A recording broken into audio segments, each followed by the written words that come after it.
c'est les raisons pour lesquelles tu le fais qui vont te sauver. C'est-à-dire que si tu le fais pour une raison qui va être un peu superficielle, je veux gagner de l'argent, j'ai besoin d'un statut, j'ai besoin de choses, clairement, ça va pas être assez. La dépression, elle est pas loin. Dans mon cas, ça a été plutôt de me dire qu'il y a une forme de fierté que je veux que des gens retrouvent vis-à-vis de leur culture.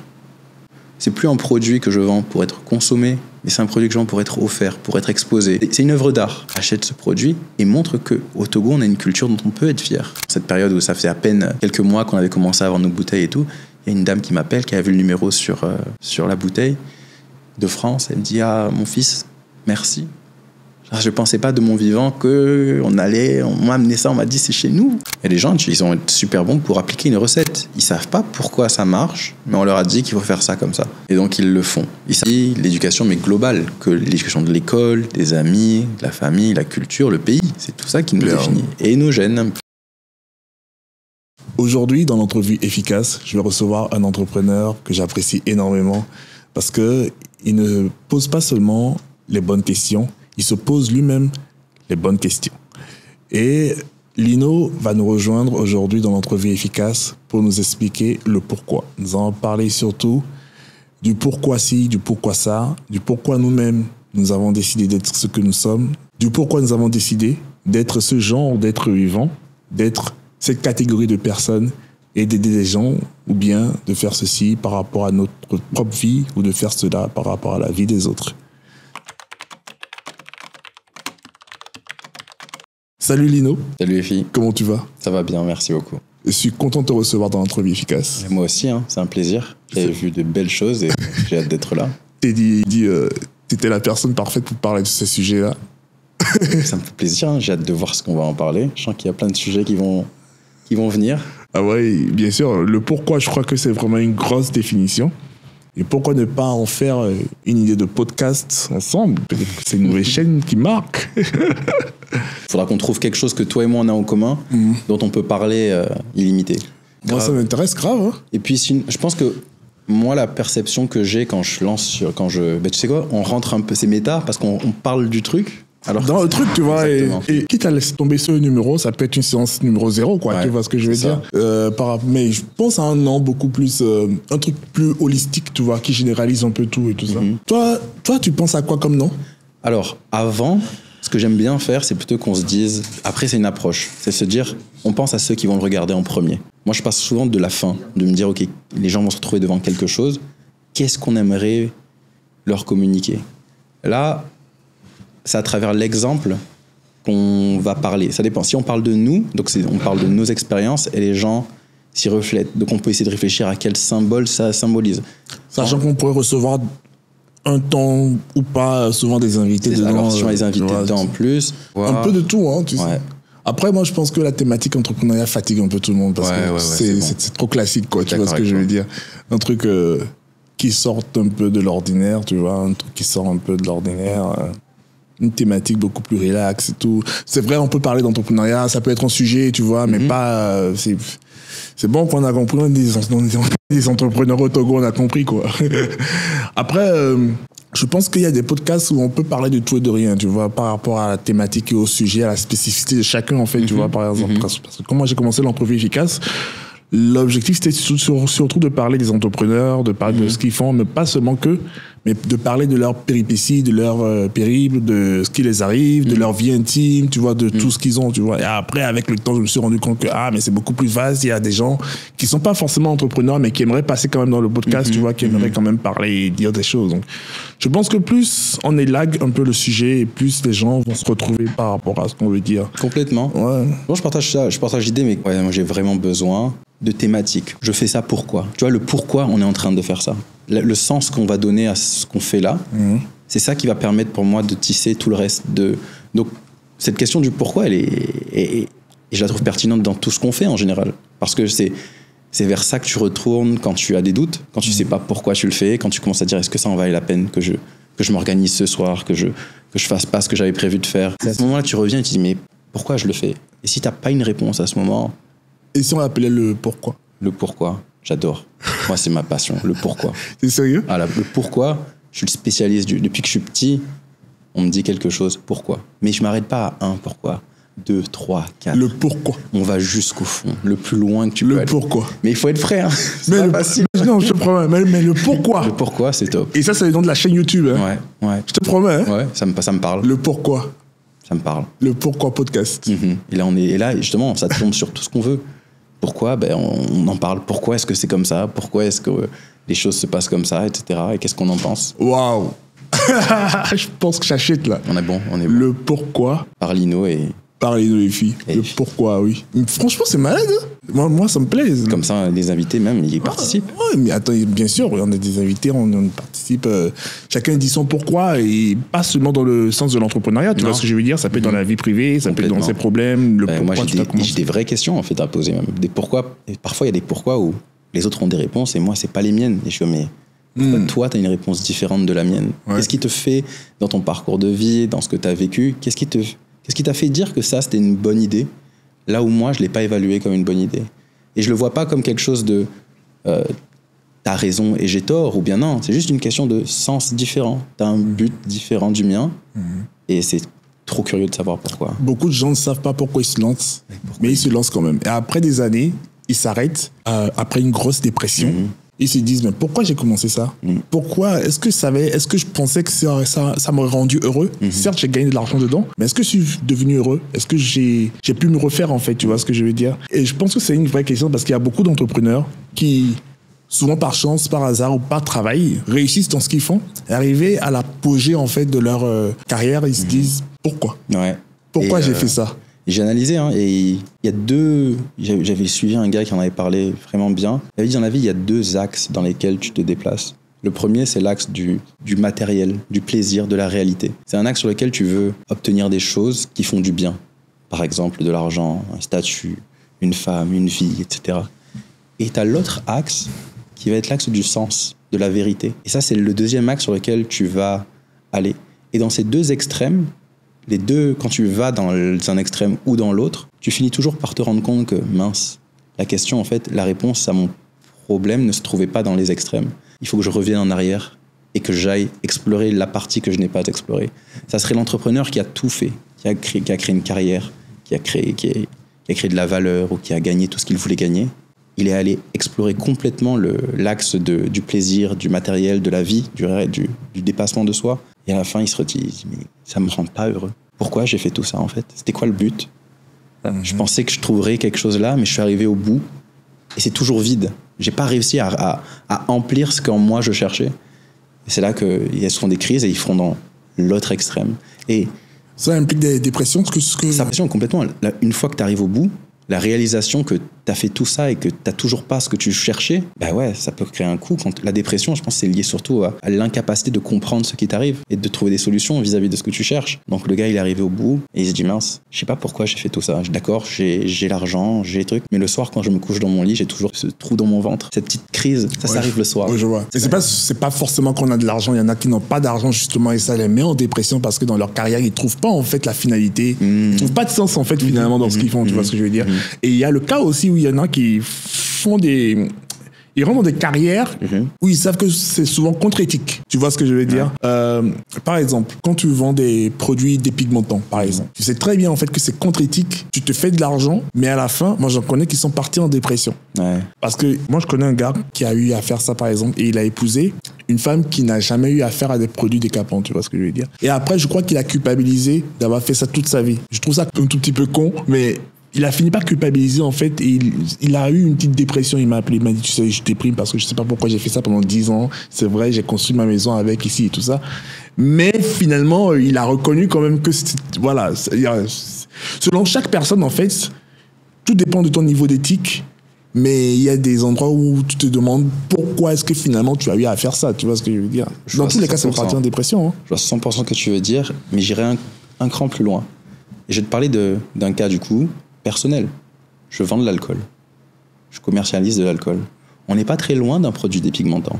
En soi, c'est un produit qui est toxique, qui est mauvais pour la santé, qui a des conséquences néfastes quand l'utilisation est, je veux dire, même modérée. Je ne vais pas mentir, même modérée, l'alcool peut nuire à la santé. C'est une décision que les gens adultes prennent, Mais il faut dire quand même que je mets en place un système dans lequel, s'ils en ont besoin, ils peuvent l'avoir. Et comment vivre avec ça, comment trouver un sens à tout ça, parfois, ça peut être compliqué. Et c'est de là que c'est les raisons pour lesquelles tu le fais qui vont te sauver. C'est-à-dire que si tu le fais pour une raison qui va être un peu superficielle, je veux gagner de l'argent, j'ai besoin d'un statut, j'ai besoin de choses, clairement, ça va pas être assez. La dépression, elle est pas loin. Parce que tu en veux toujours plus ? Parce que tu en veux toujours plus, et puis le motif derrière, ça n'a pas de sens. Tu te rends compte que tu es en train de... Tu te dis que c'est pas aligné avec c'est pas cohérent avec peut-être le message que toi, tu veux véhiculer dans ta propre vie, etc. Ou la mission de ton entreprise, ou bien la mission pour laquelle tu t'es donné ce... Voilà. Donc, tout ce qui est important à ce moment, c'est le narratif. Et trouver une autre raison pour le faire. Dans mon cas, ça a été plutôt de me dire qu'il y a une forme de fierté que je veux que des gens retrouvent vis-à-vis de leur culture. C'est plus un produit que je vends pour être consommé, mais c'est un produit que je vends pour être offert, pour être exposé. Je me disais, l'image que je voyais, c'est une équipe. C'est l'équipe du Togo qui va affronter d'autres équipes de sport. Okay. C'est le produit Kaliendi qui va affronter d'autres produits internationaux. Et c'est une comparaison. On gagne, on se bat contre eux dans la réputation, dans ce que ça représente pour les gens. Et donc, à travers, tu vois, c'est la même action, avec des raisons différentes, tu vas avoir une autre forme de relation avec ton produit qui, dans ce cas-là, te permet de passer à travers les choses qui peuvent être les raisons superficielles. Mais c'est marrant ce que tu dis, parce qu'en fait, moi, je me rappelle à mes débuts, mon objectif, c'était juste de changer, en fait, l'identité visuelle des gens, de leur trouver une raison d'avoir une existence sur les réseaux sociaux, d'avoir une très belle existence avec de très beaux visuels. Bon, pourquoi la base, c'était surtout ça, hein, de pouvoir aider, moi, mes clients à avoir la plus belle image possible à travers une belle communication, une très belle image de marque vis-à-vis des gens et tout ça. Et au fur et à mesure, ça a évolué. Et plus ça a évolué, il y avait eu des nouvelles technologies qui s'ajoutaient. Tu vois, il y a eu le streaming live, il y a eu aujourd'hui, on a l'IA, tu vois ce que je veux dire, l'intelligence artificielle. Il y a eu l'envie de faire de la vidéo qui s'est ajoutée, tu vois, d'autres skills se sont imbriqués à mon skill de base, tu vois ce que je veux dire. Et à partir de là, je me suis dit, tu gardes ta même mission, tu te dénatures pas, mais tu imbriques les choses juste pour pouvoir garder cette même mission-là et pouvoir permettre aux gens de trouver le pourquoi venir chez toi et pas chez quelqu'un d'autre, justement, tu vois.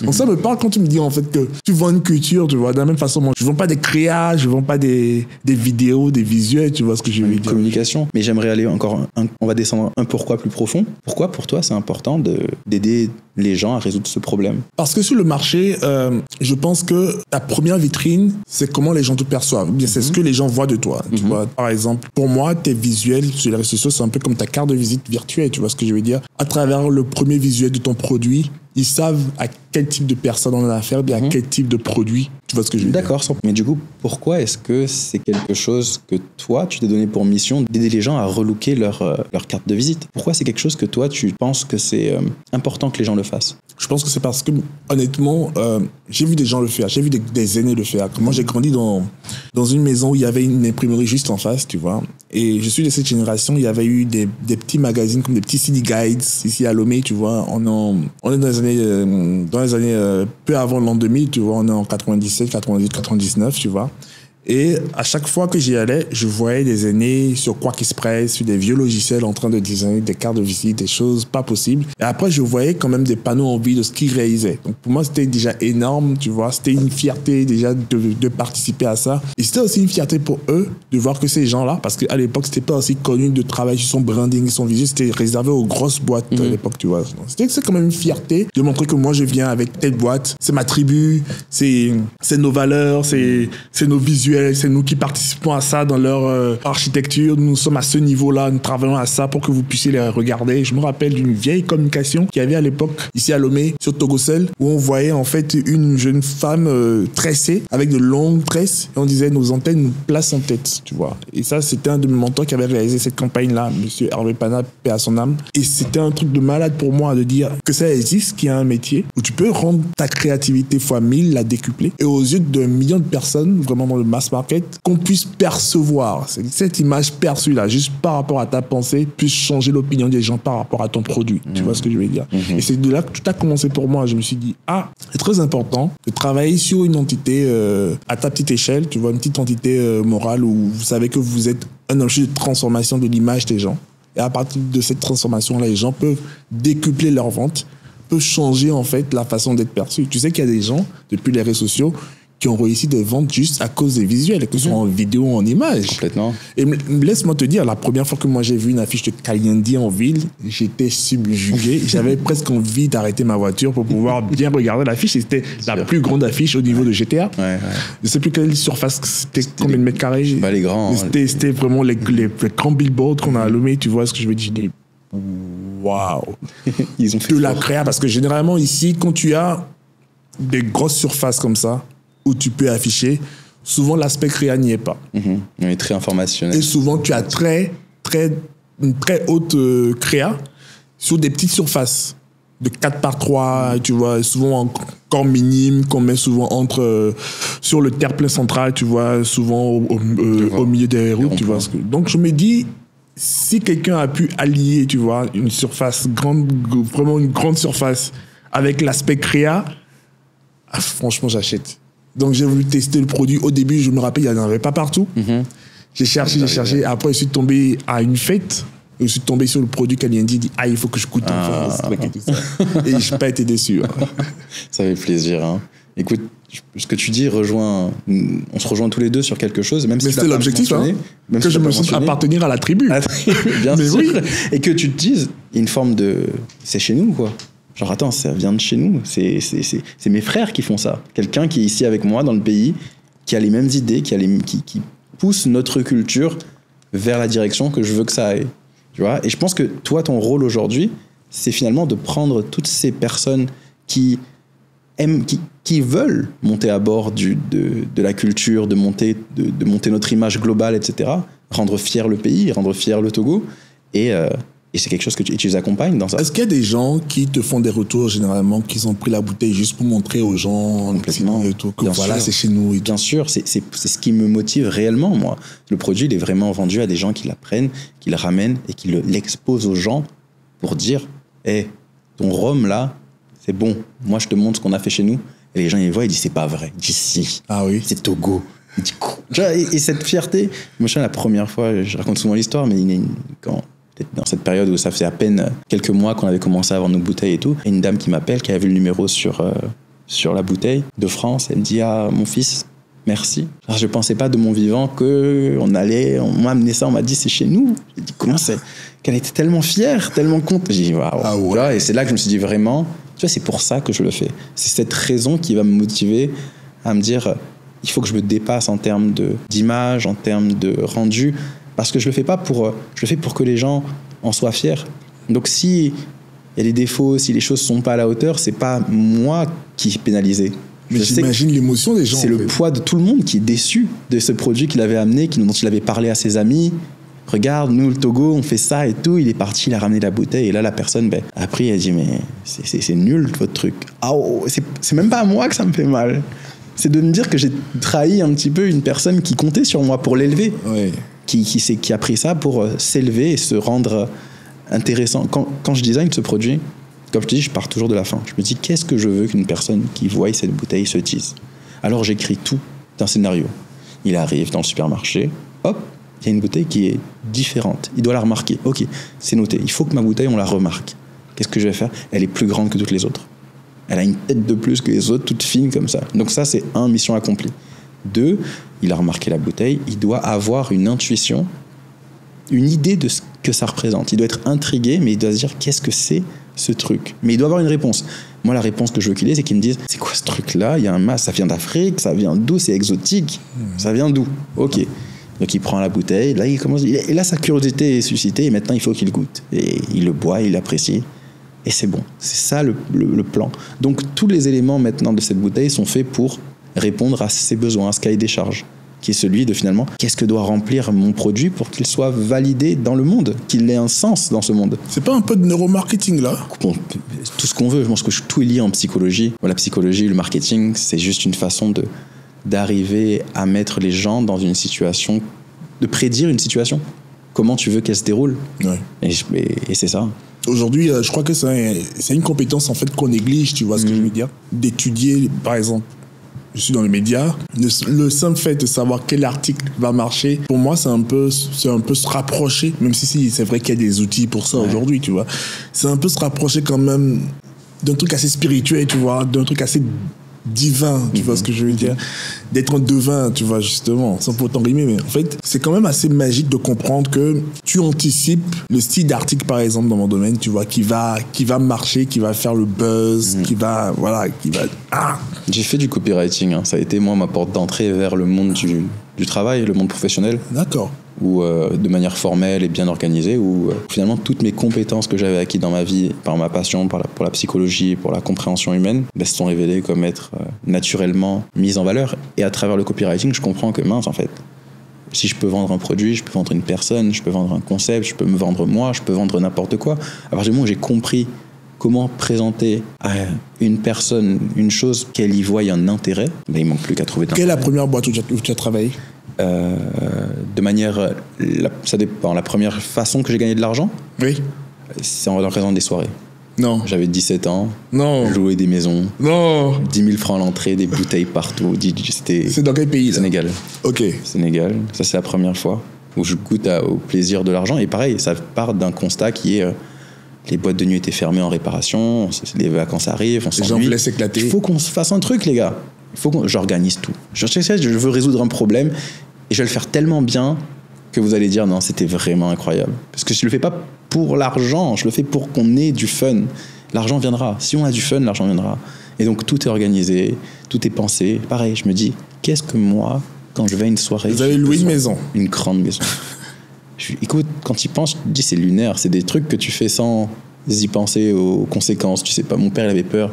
T'as des assurances, Lino? Je dis, mec, oublie. Ça s'est bien passé? Ouais, c'est super bien passé. On en a fait 4, 5, 6 comme ça. C'était vraiment une belle époque. Ça s'appelait Chilling Bang. Vous étiez combien?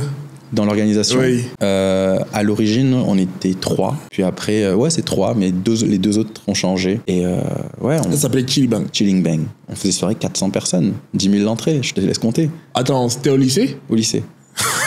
Et tout le collège venait, tout le lycée venait. Tout le lycée français, tous les lycées français du Sénégal venaient, du Dakar venaient. C'était des bons moments. Et je découvre l'argent comme ça.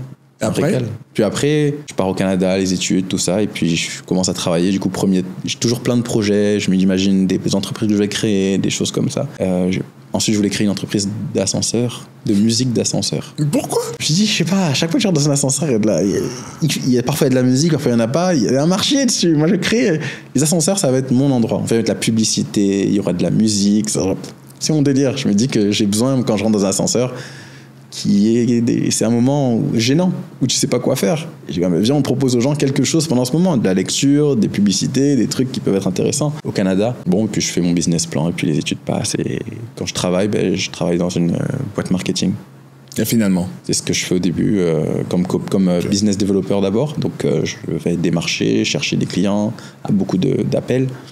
Et puis après, un jour, le patron il se dit, on a un truc à écrire pour un site internet. Est-ce que tu veux pas le faire vu que tu travailles dans la boîte? Et j'ai dit ok, je vais le faire.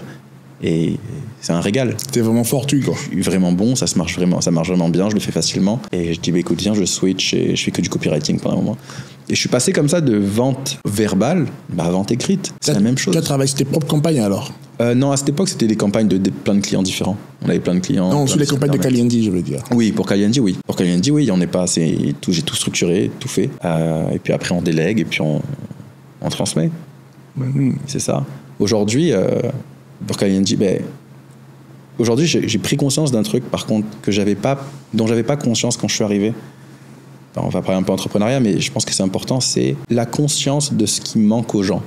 C'est-à-dire qu'aux gens, mais tes partenaires, les gens avec qui tu travailles. Tu sais, au Canada, en Europe, ou même sur Internet, quand les gens te parlent de business, ils prennent tous, par défaut, il y a une idée que les gens avec qui je travaille sont compétents. Donc toi, tu te dis, j'ouvre un poste pour cette personne-là. Si une personne vient me voir, se dit que je suis un gestionnaire des réseaux sociaux, c'est que vraiment la personne... Moi, je ne me permettrai pas de commencer à te critiquer. Je dis, écoute, je t'ai embauché parce que j'ai besoin d'une expertise. Si je pouvais le faire, donc je te fais confiance par défaut. Sauf que ça ne marche pas comme ça. Ça marche pas comme ça. Les gens manquent beaucoup. Donc, ils ont l'idée, ils ont la volonté, mais ils savent très peu ce qu'ils font. Pourquoi ils font ce qu'ils font? Ils n'ont souvent aucune idée. Ils appliquent des recettes. Ils font des choses qu'ils ont vues, ils copient, mais ils savent pas l'essence de ce qu'ils font Et c'est là que je dis mince, mais ça, moi, j'aime partager, j'aime enseigner, j'aime transmettre. Et donc, j'ai changé l'approche. Et maintenant, la personne qui vient avec moi, je suis son mentor pendant un bon moment, en fait. Okay. On fait des cours. C'est pas un stage, c'est vraiment un emploi. C'est un emploi. Je le prends, il travaille. Et en plus de ça, il a encore son salaire, c'est ça? Il a encore son salaire. Ah oui. Parce que j'ai envie qu'il ait la liberté de pouvoir se concentrer pour être bon. C'est une forme de... Je le fais parce que je suis gagnant dans le sens où je fais quelque chose que moi me passionne, qui va être la transmission, le coaching, etc., l'accompagnement. Et une vraie satisfaction de voir que mes méthodes permettent à une personne de comprendre et d'avancer. En même temps, cette personne, du coup, elle m'est d'une certaine manière redevable. Elle est liée à moi. Et donc, parfois, au-delà du travail qu'elle fait avec moi, je l'encourage à travailler avec d'autres personnes également. Je la forme à trouver de nouveaux clients, à aller démarcher, à venir me monter une stratégie. On valide, il retourne chez le client. Et comme ça, je l'accompagne pour une forme d'autonomie. Je veux des gens autour de moi autonomes.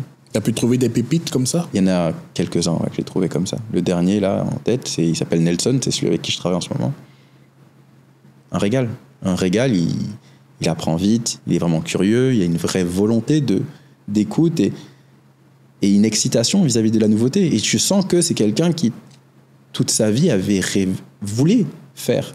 Mais il lui manquait, tu vois, cet accompagnement. Ce mentor-là. Et ça, pour moi, c'est l'un des problèmes que j'identifiais le plus fort ici, c'est ça, c'est la formation.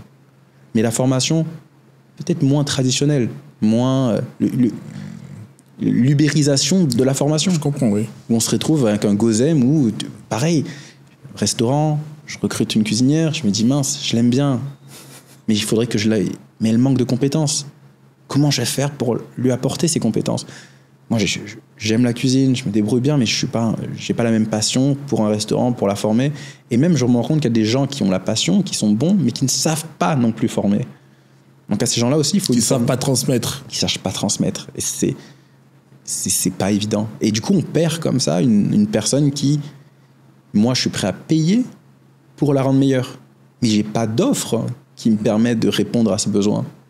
Et je pense que c'est le cas pour tout le monde. Je pense que tu es beaucoup plus un bâtisseur, en fait, complètement, ouais. Dans la catégorie des entrepreneurs. Et le problème, c'est que les bâtisseurs, ils souffrent un peu de ce truc-là qui fait qu'ils sont un peu tenus par le temps. Parce que tout ce que tu fais, en fait, c'est un investissement. Est dirigé par le temps, tu vois ce que je veux dire. Former quelqu'un, c'est un investissement et souvent, ça prend 6 mois, 1 an avant que la personne ait la compétence qu'elle devait avoir lorsque tu l'as recrutée. Ça, c'est un. Et rien ne te dit, en fait, qu'elle va rester. Complètement. Et ça, je crois que c'est tout à fait humain. C'est un truc, moi, j'ai dû l'accepter, tu vois. Vu que moi-même, déjà, j'étais à la Banque mondiale, je suis parti, tu vois ce que je veux dire. Rien ne me disait si j'allais rester ou pas, tu vois. Après, j'ai fait d'autres boîtes, je suis parti, tu vois ce que je veux dire. Donc, c'est un truc qui est carrément humain. Donc, ce que tu fais reste quand même quelque chose de noble, tu vois ce que je veux dire? Non, je vois ce que tu veux dire. Et je pense que je suis d'accord avec toi sur ça. Surtout par rapport, comme tu dis, à la motivation. C'est ce qui va souvent déterminer les choses que tu fais, qui donnent du sens ou pas. Moi, en toute honnêteté, si la personne demain, je la forme et elle me dit bon, je me casse, ça me fait pas si mal. Parce qu'il y a une forme de...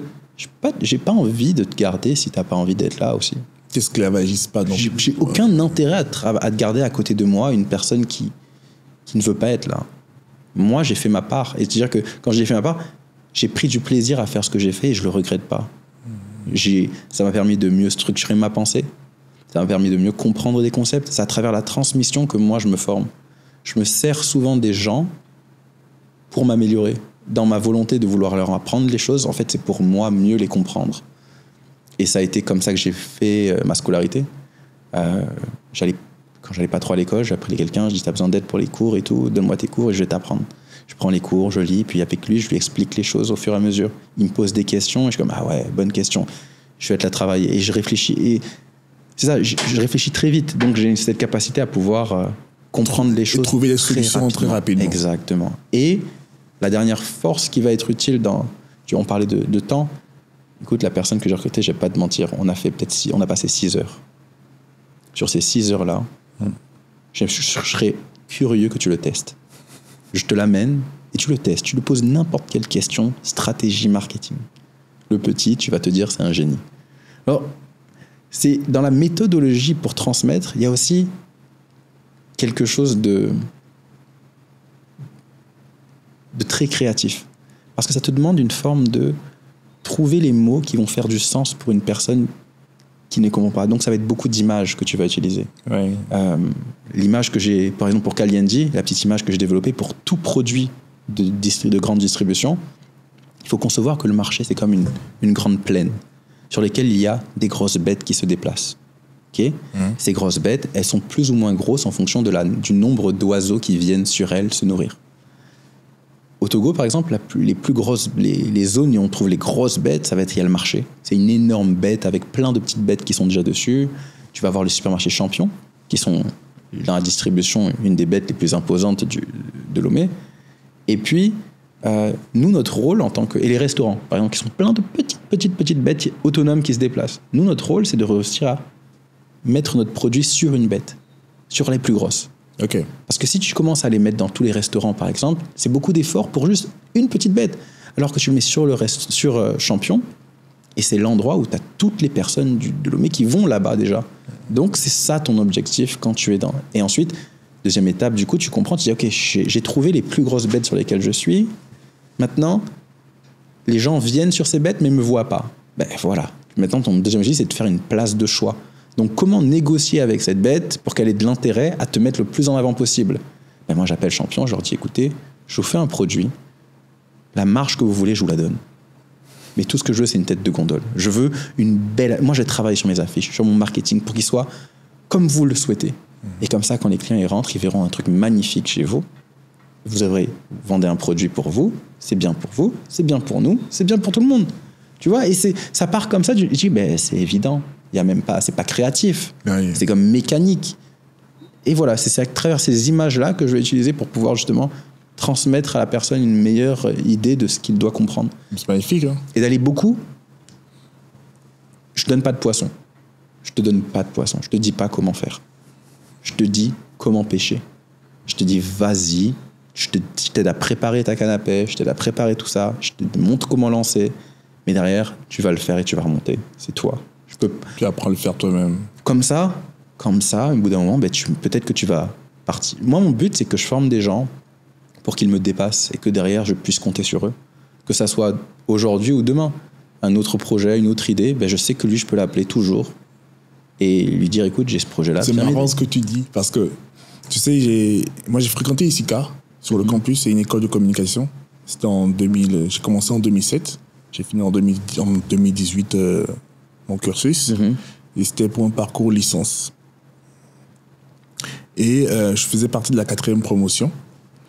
Et je crois 3-4 années après, il y a eu une promo en fait où il y avait eu un gars qui s'appelle Itiel qui faisait partie d'une des promos qui suivait. Et après, par affinité, on s'est rapproché parce que il adorait aussi le blogging, le digital et tout ça. Et je lui proposais même d'écrire pour Gomo Digital à l'époque, etc. Et tout récemment, j'ai voulu poursuivre avec le master dans la même école. On m'a proposé d'abord un poste de professeur, mais j'aurais dit que j'ai pas de master, mais je suis intéressé par contre pour voilà. Et tout récemment, j'ai eu à essayer le master en tant qu'élève, et c'était l'un des professeurs. Et j'étais tellement fier, je l'appelais monsieur. Il me dit, mais arrête de m'appeler monsieur. Oui, parce que justement, entre 2010 et 2024, je crois que ça fait quand même 14 ans, quoi. Donc il a eu le temps de se performer, il est parti en Égypte, il s'est amélioré en marketing, tu vois, en communication, dans tout ce qu'il fait. Il était l'un des professeurs. Et je me retrouvais en fait face à lui en tant que professeur dans des MOOC en fait, qui étaient organisés. Et j'étais très fier parce que je disais, mais monsieur il arrête de m'appeler monsieur. Il dit, mais écoute, je suis trop fier parce que vraiment ça résume tellement bien ce que tu as dit tout à l'heure. Parce qu'en fait, moi, la plus grande fierté quand même, c'est de voir quelqu'un, certes, qui était peut-être derrière toi, mais bon, derrière toi, assez péjoratif dans ce cas-là, mais je veux dire quelqu'un que tu as vu progresser, tu vois ce que je veux dire, et qui aujourd'hui t'enseigne. Pour moi, c'est l'une des humilités qui est très importante parce qu'en fait, rien n'est acquis dans ce monde. Ça fait toujours plaisir parce que tu sens en fait que tu progresses. Au contraire, si quelqu'un a une compétence qui te dépasse à un moment, c'est qu'il a cette clé-là pour que tu puisses maintenant aussi faire de même avec lui. Je pense que c'est un peu comme ce relais-là, cette course relais-là. Mais c'est vraiment un état d'esprit, hein. Tu vois ce que je veux dire? Complètement. Pouvoir, il faut. Parce qu'il y en a qui sont tout le temps dans la compétition, et se refaire. Moi, je me rapproche souvent des gens, que ce soit moins ou plus que moi. On leur demande, mais comment t'as fait? Comment t'as fait ceci? Comment t'as fait ça? J'ai toujours été curieux, en fait, tu vois, faire du streaming, faire de la vidéo. Et c'est la bonne chose à faire. C'est la seule bonne chose à faire. Parce que ça permet de juste te dire que, de comprendre que tout ce qui est juste à cause d'une façon de penser particulière. La personne a des connaissances et elle est prête à les partager. Il n'y a pas de problème.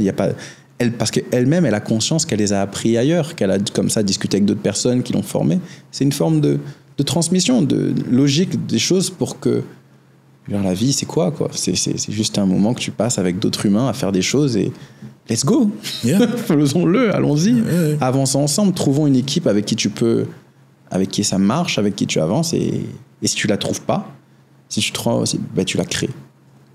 Tu vois, tu la formes, tu trouves des personnes qui veulent faire partie de ton équipe et tu leur dis vas-y, je te donne tout ce que j'ai. Et moi, tant que tu es motivé, par contre, je viendrai pas te chercher. Hein. Si je vois que tu as la flemme, oublie. Je travaille qu'avec des gens qui le veulent. Et qui le veulent pas. Qui ont faim, qui veulent comprendre des choses. Qui ne veulent pas gagner de l'argent. Hein. Pas qui veulent gagner quelque chose, mais qui veulent comprendre quelque chose.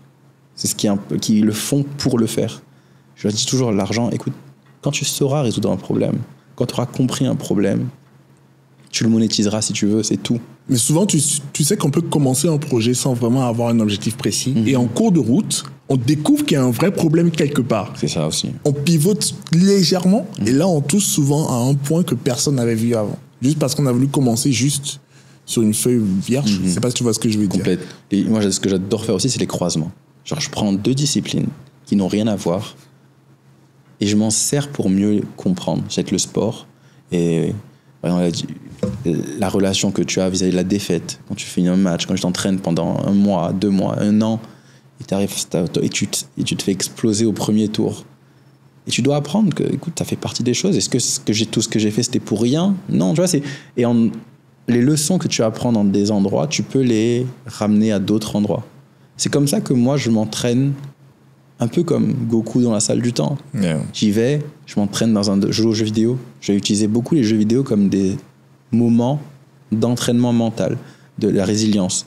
Ok, j'ai pas compris ces choses-là, j'ai perdu. Est-ce que c'est la faute de mes coéquipiers qui n'ont pas été bons? Est-ce que j'aurais pu mieux faire? Sur quoi j'aurais pu me concentrer?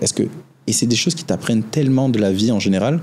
Quand tu fais cet effort, quand tu fais quelque chose pour le faire, pas pour me divertir. Je joue pas pour me divertir. Je joue pas pour oublier. Je joue pas pour faire passer le temps. Je joue parce que c'est un moment pour moi cérébralement important de concentration intense, de comment réussir à garder mon sang-froid, comment m'entraîner à accepter l'injustice, à accepter que j'ai fait mon max, j'ai tout donné et j'ai un coéquipier qui a saboté ma partie. Est-ce que je dois... Avant, je m'énervais. Ça sent le Call of Duty, là. Avant, je m'énervais. Mais aujourd'hui, c'est pour moi, c'était des moments de challenge où j'ai appris à vivre. Ou au contraire, aujourd'hui, je le dis, je lance une partie, je pense même pas à la victoire ou à la défaite. Je pense qu'à une chose, faire du mieux que je peux. Me dépasser aujourd'hui, donner que mes coéquipiers meurent, que les gens soient plus forts que moi. Tu joues à quoi, toi? Le League of Legends. Je sentais un peu le truc, mais moi, j'étais plus Call of Duty. League of Legends. Ok. Je vois un peu. Plus de 10 ans que je joue à ce jeu. Hein. Je vois la frustration quand même. Ah, j'ai vécu, non, ça a été énorme. Toute une vie, une grosse partie de ma vie à rager. Hein. Mais t'es pas trop match de foot, basket, NBA, tout qui. Non, pas trop. J'ai joué un petit peu à FIFA aussi. J'ai joué quelques jeux de combat. Comme Injustice? Non, Tekken, des petits trucs comme ça, vraiment, mais je suis pas très... Dragon Ball, il y a le dernier, il y a un jeu où j'ai beaucoup joué. Et puis, non, sinon, League of Legends, ça a vraiment été pour moi le jeu qui a appris ma vie. Hein. Ah ouais? Ouais, je dois avoir plus de 10 000 heures dessus. Ah ouais? Ouais, je suis un master. Genre, je suis vraiment... ça fait 10 ans. Ah ouais. Tu sais, moi, je suis beaucoup plus Warcraft, en fait. Ok. À l'ancienne, Starcraft aussi? Non, pas Starcraft. Ok. Ah, Warcraft ou le MMORPG? Ah, oui, voilà, c'est ça. Jeu de rôle. J'ai joué à Dofus aussi, un petit peu. Oh. Ouais, un petit Dofusien. 160 et quelques. Mais j'aime bien, tu es dans la stratégie, en fait. C'est magnifique, dans la stratégie. Moi, j'adore les jeux de rôle, en fait. Bon, les jeux de stratégie, surtout. J'avais Age of Empires, à la base, tu vois ce que je veux dire, avant 2010. Tu vois. En LAN avec des amis et tout, là? Ou bien tu joues sur Internet? Non, mode aventure? Juste en mode local. Ok. Tu vois ce que je veux dire. C'était bien avant, en fait, le LAN, tu vois. Ok. C'était bien avant. Et avant ça, il y avait Formula One, j'aimais bien, mais je me crachais tout le temps, en fait. C'était pas mon truc. Des jeux compliqués. J'ai vite capté que c'était pas mon truc. C'était pas des jeux d'enfants, ça. C'est des simulations trop ultra réelles. Justement, il y avait Flight Simulator, tu connais? Ouais. Mais ça, c'était pas un jeu d'enfant. C'est pas un jeu d'enfant. On nous a trop menti, en fait. On a appris à piloter des avions. Moi, je rentrais du collège, j'étais avec mon pote qui s'appelait Gilles. Quand j'étais encore au collège, on jouait à Flight Simulator, mais en fait, on s'entraînait des futurs pilotes. Mais bien sûr, c'est pas un truc de. C'est pas un jeu. En plus, là, tu es dans ton vol, c'est long, quoi. Tu peux attendre parfois 4 heures de vol, quoi. Voilà, c'est ça. mais c'est sérieux, en fait. C'est je crois que l'échelle que les pilotes utilisent même pour se former. Et non, tout mais... ça. Ah ouais, je savais pas que c'était aussi populaire, en fait. Non, ça a été un classique. Jeux vidéo, ouais, pas mal de Mario. Mais par contre, moi, j'étais très... bon, Mario, à la base, Mario Kart. J'étais très Prince of Persia. Ok. Les jeux d'aventure sur PlayStation, du coup? Non, sur PC à la base. PC? Tu vois, vraiment, je te parle des années 2000, quoi. Tu vois, Prince of Persia. Mais j'ai eu Zelda dans le même genre, je pense. Oui. C'est sûr, avec je l'avais un émulateur. Ah, mais Zelda, à la base, c'était en 2D? Ouais, c'était en 2D. Avant de faire la version Nintendo 64? Ouais. Ah bon? Ouais, une version à plat, comme arcade? Ça, tu te déplaces. Un peu arcade, avec des carrés qui changent de... Ah oui? Quand tu passes sur la carte, ça ouvre une autre carte et tu te déplaces comme ça. Ah, ça, c'était pas trop Zelda. Un peu comme Pokémon. Justement, en fait, je voulais en venir tout à l'heure. J'ai dit, moi, par contre, j'étais très Pokémon, tu vois. J'étais très Pokémon, très Yu-Gi-Oh! Ok. Mais bon, c'est pas. J'ai connu les Tamagotchi, j'en prenais soin. Donc je crois que en fait, c'est tout cela en fait qui a aussi sculpté en fait cette âme d'entrepreneur, tu vois, de pouvoir prendre soin des choses, tu vois, avoir ton Tamagotchi à manger, combien de pas tu as fait aujourd'hui, tu vois. Un peu compter ces genres de choses là. Gérer tout ton truc, hein. C'est ça. Toi-même gérer ton plan. Dans ma propre bulle, tu vois, dans ma propre bulle. Et après le TDAH que je suis, comment on peut l'expliquer en français? Trouble de l'attention. De l'attention, de l'hyperactivité, tu vois. Avec ou sans hyperactivité. C'est ça, avec ou sans hyperactivité. Avec besoin vraiment de m'occuper à quelque chose, sinon je partais tout de suite en vrille, tu vois ce que je veux dire. Et ça a été un gros problème parce que quand on ne sait pas trop ce que tu as, tu vois tout le temps, soit tu es agité, soit tu es trop calme, on ne se demande pas si tu as un problème. On se dit juste, ah, il est malade, ah, il est assis. Il y a beaucoup d'enfants aujourd'hui qui sont TDAH, tu vois, mais à qui on ne trouve pas de solution parce que les parents ne savent pas trop c'est quoi. Ouais. Les frères et sœurs laissent tomber. Et ils grandissent souvent avec des talents cachés qui n'arrivent pas à éclore, qui n'arrivent pas à exprimer, qui n'arrivent pas à montrer au grand monde parce qu'on les a... bridés. Merci. Non, ils sont restés dans ce... Surtout avec l'environnement scolaire traditionnel, quoi. Parce que c'est surtout ça. Il n'y a pas tant que ça de problème à être TDAH, je pense. C'est vraiment plutôt une forme de non-compatibilité avec le système qui est trop rigide et qui ne permet pas à un enfant de... Rigide, classique. Voilà, de s'épanouir et d'aller dans le sens qu'il veut aller. Tu comprends les choses plus vite que les autres, tu te ennuies, les choses sont difficiles, tu dois rester concentré, alors tu as envie de faire... compliqué. Est-ce que tu penses qu'aujourd'hui, on devrait inclure l'IA, l'enseignement de l'IA, dans le programme scolaire pour... Alors, j'utilise énormément l'IA d'un point de vue pédagogique, personnellement. Si j'ai un projet aujourd'hui, j'ai un onglet qui s'appelle « Projet apprentissage de temps ». Et je vais avoir des dizaines, je lis le livre, je reviens dessus, je pose des questions, je prépare tout ça. Et c'est vraiment une discussion. Dès que j'ai une question d'un sujet, je pose la question. Mais c'est pas facile, en fait. Il faut avoir des compétences il faut avoir des compétences pédagogiques pour pouvoir être son propre professeur. Guider l'IA. Parce que tu dois lui montrer comment être le bon professeur. En tout cas, adapté à toi. Moi, je me connais. Je sais exactement comment je fonctionne, comment me présenter les choses pour qu'elles fassent du sens, comment utiliser des images, et je le spécifie. Quand tu parles, j'ai besoin, donne-moi une image pour que je fasse du sens avec ça. Fais-moi une métaphore avec un autre domaine. Et teste-moi en me posant des questions pour voir si j'ai bien compris ce que tu veux dire. Et tu vois, il y a vraiment tout cet effort qui est fait qui permet de... Parce que j'ai vu d'autres personnes l'utiliser et poser des questions qui sont trop dirigées. Basiques. Trop basiques, trop ouvertes, qui font que Google, c'est la même chose, quoi. En fait, moi par exemple, ma façon de travailler actuellement avec l'IA, sur des sujets, sur des skills, en fait, je me documente sur un sujet. D'accord. On va prendre, disons, le sujet de la fabrication, peut-être, de chaussures. Je vais me documenter sur Internet, sur des créateurs de contenu dans le domaine de la fabrication des chaussures. Okay. Que ce soit français, qu'ils soient francophones, anglophones, lusophones, peu importe, tu vois ce que je veux dire.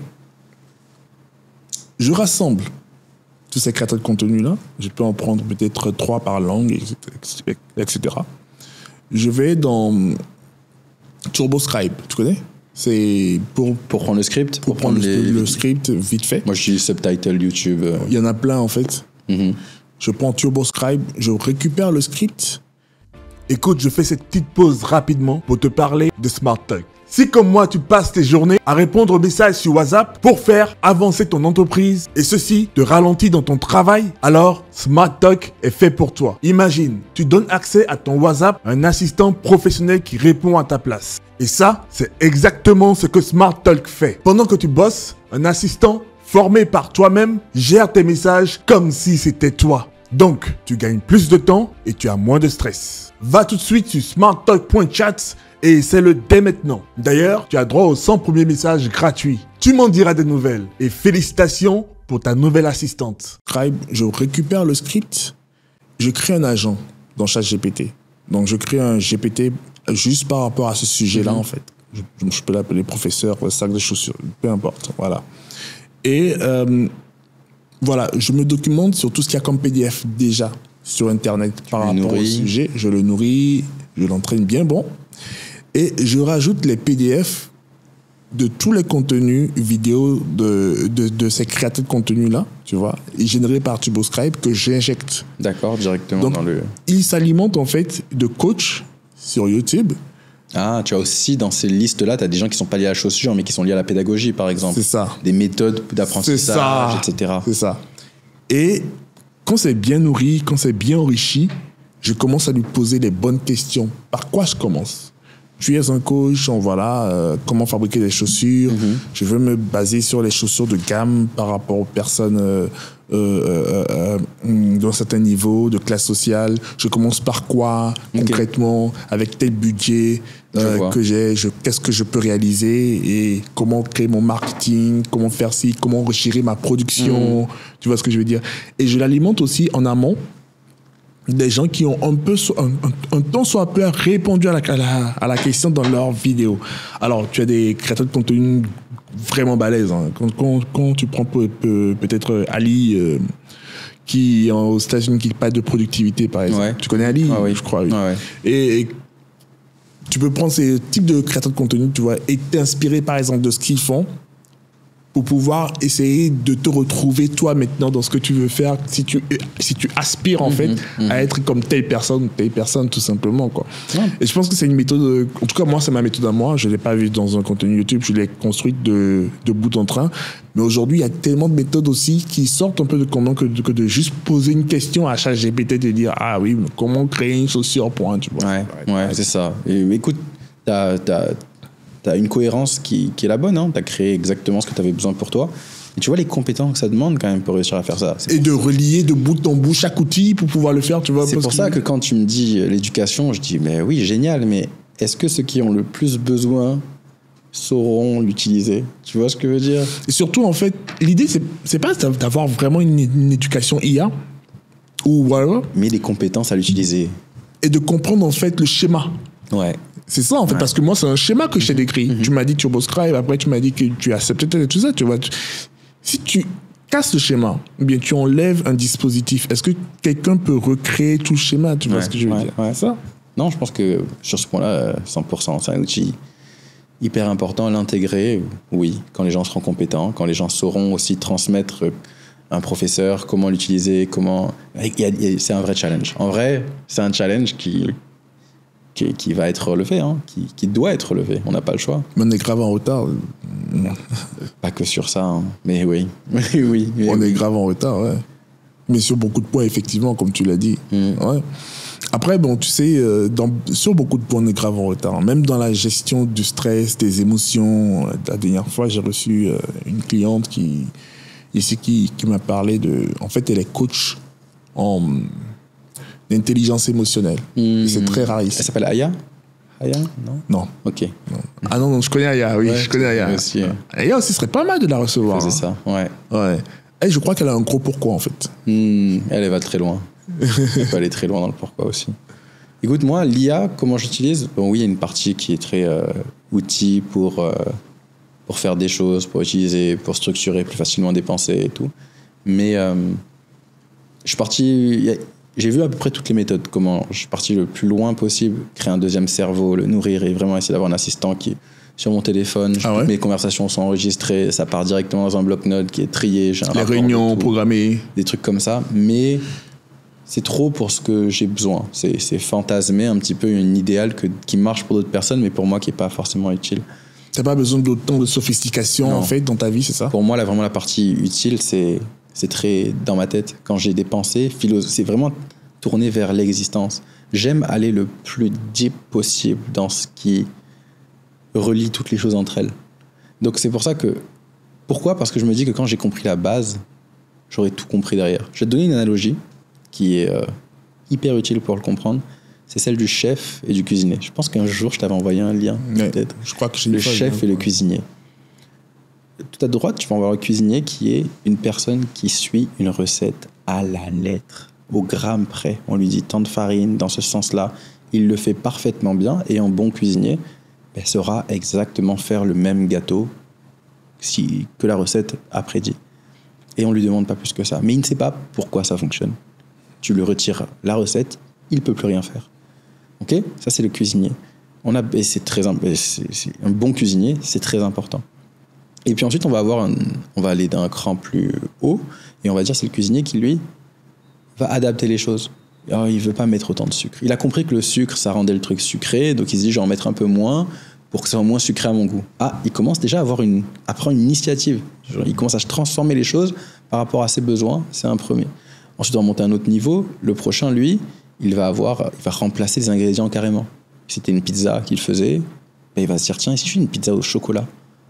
On n'a jamais vu. Et donc là, il remplace la sauce tomate par le chocolat et puis il transforme le truc bien plus que l'autre. Et on va arriver jusqu'à l'autre extrême maintenant, c'est celui qui a créé la pizza. Celui qui un jour a pris du blé, l'a moulu, et il s'est dit, attends, mais... Et tu vois, je crois qu'il faut passer par l'étape de cuisinier avant de venir... Pas toujours. Pas toujours. Moi, j'ai tendance à skip aujourd'hui beaucoup la partie cuisinier et d'y aller directement, on appelle ça raisonner en principe premier. C'est-à-dire, les éléments qui est plus bas, tu peux pas aller plus bas. Donc un cuisinier, ça doit être tous les goûts. Connaître toutes les saveurs, savoir tout marier. Du coup, à part quand tu as cette compétence, tu es libre. Tu n'as plus besoin d'aucune recette, c'est toi qui les crées. Tu comprends comment fonctionne la cuisine, comment est l'essence de la chose. Donc, tu n'as pas besoin de créer. Tu peux toi-même créer des recettes parce que tu sais comment ça fonctionne. Et c'est cet état de chef que moi, je recherche le plus dans les domaines de ma vie, où je veux comprendre.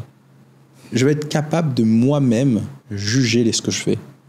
Donc, c'est ça qui est difficile.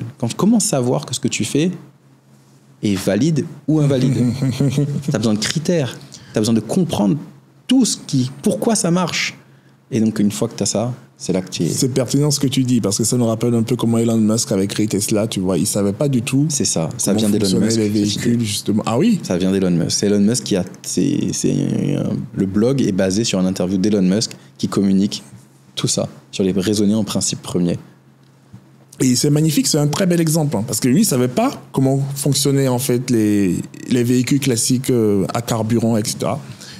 Et le simple fait de travailler, parce que je crois qu'il a voulu se renseigner, ils lui ont caché le brevet, etc., le savoir-faire, etc. Donc il s'est dit, écoutez les gars, on va créer quelque chose propre à nous. Et c'est là qu'ils se sont rendus compte qu'ils pouvaient s'occuper de l'électricité, en fait, pour construire leur propre véhicule, d'avoir vraiment des moteurs électriques, quoi. Tu vois ce que je veux dire? Et je pense que c'est aussi une très grosse force de l'entrepreneur, en fait, d'ignorer, en fait, l'ignorance dans certaines choses, tu vois ce que je veux dire, te permet de pouvoir scaler dans certains cas. C'est pas toujours, voilà, c'est pas... Mais dans certains cas, cette ignorance, ça peut te permettre de trouver quelque chose que ceux qui voient la vie d'un seul côté, eh bien, voient un seul angle, en fait, par rapport à un business, trouvent, en fait, que, ah, mais il a trouvé tout seul parce que tu lui as pas dit, en fait, comment on faisait. C'est ça, tu lui as pas donné une recette, il a dû la créer. Il a dû comprendre pour avancer. Et ça va s'appliquer dans plein de domaines, hein, que ce soit le marketing, tu vois, jusqu'où il y a des gens, ils sont super bons pour appliquer une recette. Ils savent pas pourquoi ça marche, mais on leur a dit qu'il faut faire ça comme ça. Et donc, ils le font. Ils savent pas pourquoi les gens achètent ce produit-là plus qu'un autre. Ils n'arrivent pas à comprendre la notion du besoin primaire que chaque humain a. Et que derrière chaque achat, il y a un humain qui satisfait un besoin. Tu vois ? Et donc, identifier tous ces besoins-là, comprendre. Après, tu es capable de vendre tout et tu comprends pourquoi quelque chose se vend, pourquoi ça se vend pas, pourquoi les gens, ça les intéresse pas. Et tu développes et tu confectionnes toi-même des recettes à partir de ce que tu as besoin exactement pour toi. Mais c'est propre à chacun. Hein. Moi, par exemple, pour pouvoir mieux maîtriser un truc, ou bien pour pouvoir justement devenir un chef, j'ai besoin d'être un cuisinier. Ça marche très bien. Et ça, c'est ma personnalité, sûrement, je crois. Tu vois, il y en a qui arrivent directement à un skip, tu vois, comme tu dis et tout ça. Mais moi, j'ai besoin de maîtriser quelque chose, en fait, dans la déontologie du truc, et je suis à fond. Quand tu es venu, tu m'as dit, ah, mais peut-être carrément faire un studio, mais à la base, à la base, je te promets que je voulais juste avoir une caméra.